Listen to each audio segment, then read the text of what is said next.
Welcome, everyone. I'm glad you're here. Whether you're listening from walking or resting or driving or just sitting quietly, I invite you to let this episode be something that you receive, not something that you have to do. If it feels right, go ahead and light a candle, get a warm drink, or just simply just kind of soften your shoulders. Today, we're going to be talking about Imbolc, what it is, why we celebrate it, how it honors the return of the light, and how you can observe it in ways that are gentle, meaningful, and sustainable. Imbolc lives in an in between place. Winter's not over. I can look out my window right now and there's snow and ice everywhere. Spring hasn't arrived yet, but Imbolc is coming in a few days. But what you notice is that something has shifted. The season doesn't shout, it whispers. Now, Imbolc's an ancient seasonal festival. It's traditionally observed around February the 1st or 2nd, and it coincides with Saint Brigid's Day and Candlemas in the Christian religion. And we're going to talk about that a little bit later. But for this situation, it sits halfway between the winter solstice and the spring equinox. It's what's called a cross quarter day on the wheel of the year. But Imbolc is not about blooming. It's not about visible progress and it's not about dramatic change. It's about internal movement. It kind of marks the moment when the return of light becomes noticeable. It's not bold, it's not bright, but it's there. There's just a few extra minutes of daylight, a subtle shift in the sky, and a sense that something has quietly begun to turn. The word Imbolc is often connected to meaning like in the belly, in the womb, in milk. It always points towards pregnancy or to even during this time, lambing season. And it is bringing attention to the fact that there's nourishment forming beneath the surface. Life doesn't begin when something appears. It begins in the warmth, the darkness, the patience, and the waiting. And it reminds us of what all of this is becoming, but we can't see it yet. Imbolc's a threshold. It's not a finish line. It's not a launch point. It's a doorway. So just imagine this doorway in front of you and it's saying, continue to slow down. I know you have all these ideas, all these things to do. Just slow down. But why do we celebrate it? Well, to understand Imbolc, we have to remember something important. For most of human history, winter was not symbolic, it was survival. Cold meant danger, darkness meant vulnerability, fire meant life. And Imbolc wasn't a celebration of abundance, it was a celebration of continuance. So the hearth was still burning, the animals were alive, milk was returning, and the people made it through another season, and this was sacred. And that's what matters today because we live in a world that constantly pressures us to optimize, to improve, to fix, to accelerate. And Imbolc offers something pretty radical. It says you don't need to become someone new yet. You don't need to protect what is already alive. Gentleness is not weakness. Gentleness is how life survives winter. What is rushed burns out, and what is tended slowly endures. And this is not the season for pressure, it's the season for patience. So, we were going to talk about earlier about how Imbolc is connected to Brigid. She's the guardian or the goddess of the hearth, the sacred wells. She heals, she does poetry, and she's full of inspiration. And she is a threshold figure as well. She stands where water meets fire. So think about that. Fire meeting water, water meeting fire. Rest meets becoming, and listening makes action. With Brigitte, fire is not destructive. It's warming. It's steady. It's protective. And water's not overwhelming. It's remembering and healing and sustaining. Fire inspires and water nourishes. And Imbolc teaches us that we need both. Too much fire leads to burnout, and too much water extinguishes momentum. And this is a season of balance. But here's something important to understand. Imbolc did not disappear. As Christianity spread through Ireland and Europe, the wisdom of Imbolc was not erased. It was translated. And this is where Saint Brigid's Day and Candlemas enter our story here. February 1st became known as Saint Brigid's Day, honoring Saint Brigid. Now, Saint Brigid is not a replacement for the goddess Brigid. She is a continuation. Her symbols remain the same. Fire kept burning, healing offered freely, hospitality and care for the poor, the protection of the home, sacred wells, poetry, and inspiration. Stories tell us that St. Brigid kept an eternal flame, that she's blessed hearths and households, and that she's walked between worlds with compassion. These are not coincidences, they are echoes. The devotion remained, but the language shifted.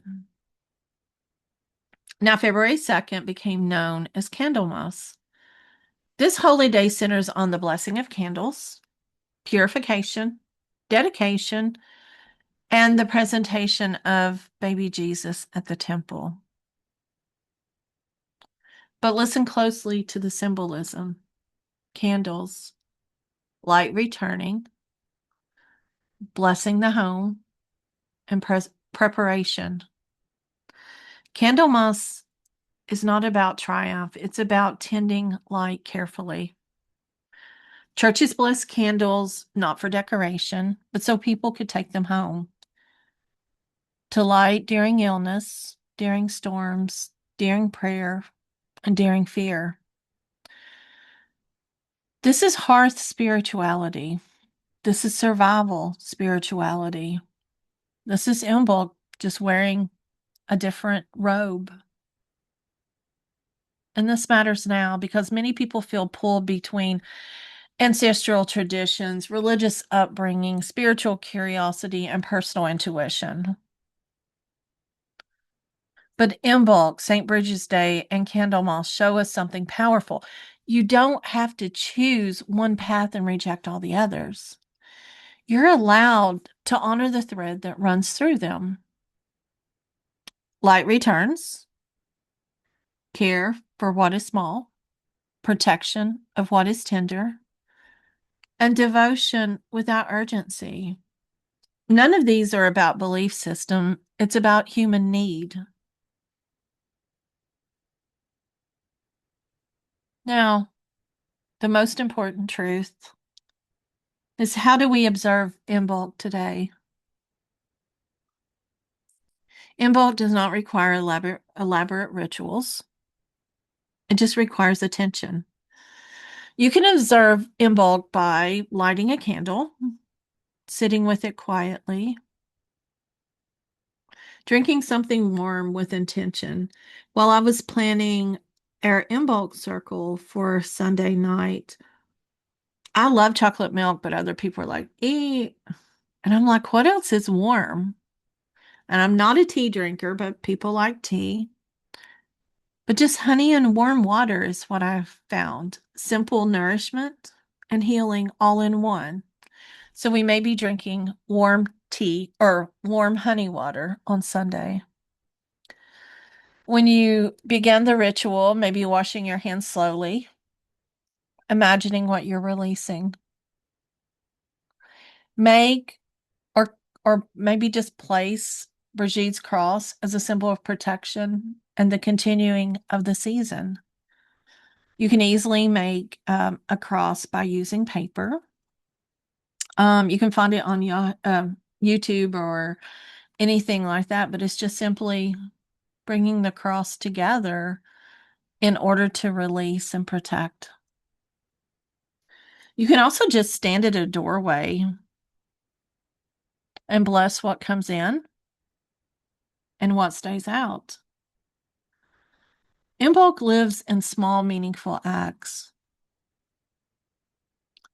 Again, I like Imbolc because it doesn't ask for big resolutions. It doesn't ask for harsh self-discipline. It doesn't ask for things to be forcefully clear to us. And it doesn't ask for us to overplan the year. I've talked to many of you all, and many have said they feel unsure right now, unsure of their purpose in life, unsure of where they're going, what they're meant to be. But this is not a failure. You're actually doing what you're needing to do. This is the season to be unsure. To kind of help guide some of this, you might just ask yourself, what feels quietly alive in you? What needs some warmth instead of pressure? And ask yourself what you're protecting right now. Just let these questions remain open. You don't have to have the answers. Just be aware as you're going through the day.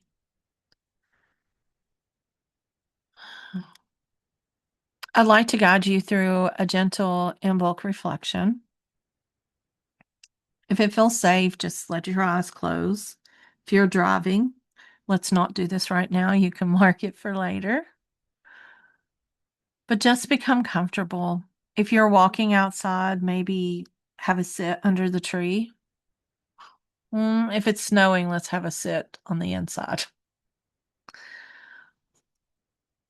I want you to imagine a small flame. It's steady, calm. Imagine this flame is walking beside of you.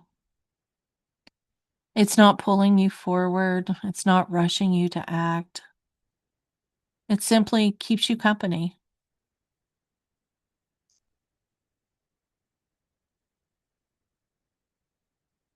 The flame begins to circle your body, and it comes to rest somewhere within you. Notice where it chooses to rest. There's no urgency, no timeline, and nothing to fix.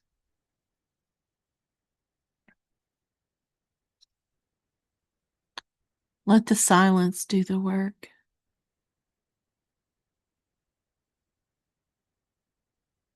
The light you're welcoming does not need to be shared with everyone yet. It deserves protection and privacy and time. What you're guarding now is what's going to grow later. It doesn't need force, it only needs faithfulness.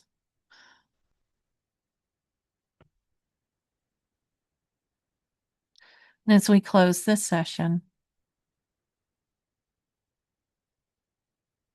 I'd like to leave you with this blessing. May the light you have welcomed grow steady, not hurried. May you know when to tend the flame and when to rest beside of it.